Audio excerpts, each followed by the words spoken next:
Hi, welcome back to another bookkeeping tutorial where our goal is to simplify and automate back-end procedures for small business owners. In today's tutorial, we're going to be looking at the not well-known Mark as Reconciled feature in the bank reconciliation process.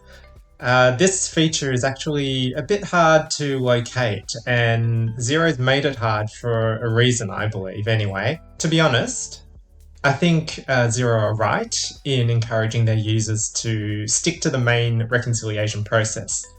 And this is because the Mark as Reconciled feature should only be used in certain circumstances, like when you're reconciling a cash account or a petty cash account and there is no actual statement to reconcile against. So it should only be used in limited circumstances.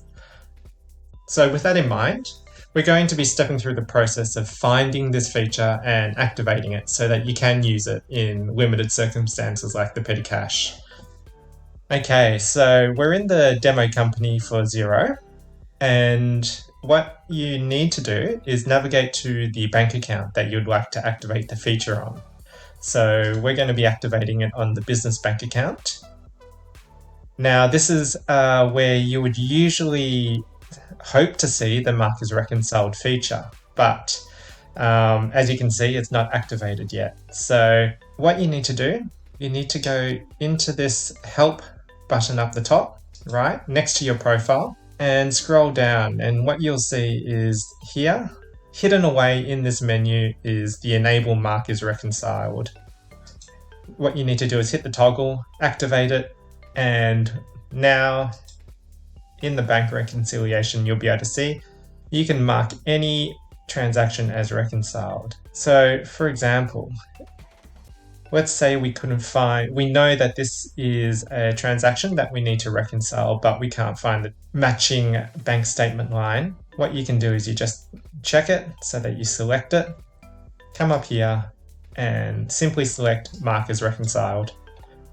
So now you can see the Melrose parking transaction line has been reconciled, and it will no longer show on the reconciliation report as unreconciled. If you don't want to use the feature anymore in the future, you can actually go back and uncheck this feature here so that when you are back in to the bank reconciliation screen, it's no longer there.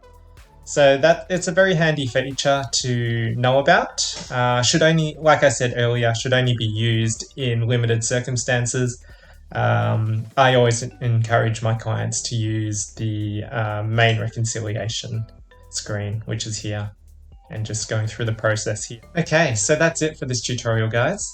Hopefully it's helped you find that much needed Mark as Reconciled feature within the bank reconciliation screen. Don't forget to like and subscribe to our YouTube channel. It just helps rise our content to the top and also lets us know that people are actually using our information. Thanks very much and enjoy your day.